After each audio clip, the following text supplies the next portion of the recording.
We are a small architectural practice in Victoria, and we specialise in low-rise residential developments and architectural houses.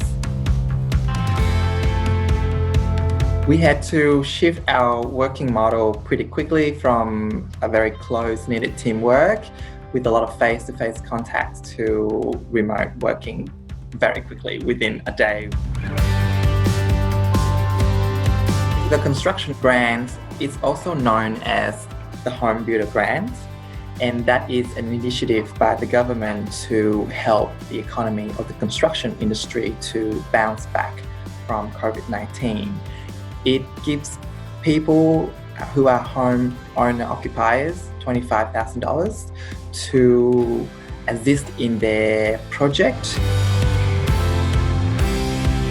Since the construction grant was introduced, and that we had a really distinct boost in our business, and we put on one extra staff because of this as well.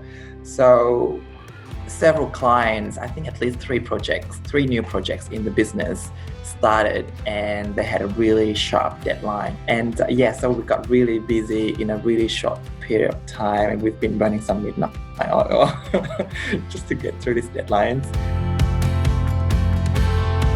We have some projects that will exceed that December deadline, and we have some projects that don't really rely on the grants and they're ongoing, but I can't fully anticipate what it would be like after December. So it is a time that we have to work really hard on getting out into the market and reaching more people. But it's very hard to anticipate what it would be like next year. In a time like this, we do have to be very cautious about what the cash flow is, and also we do have to anticipate for the worst to come as well.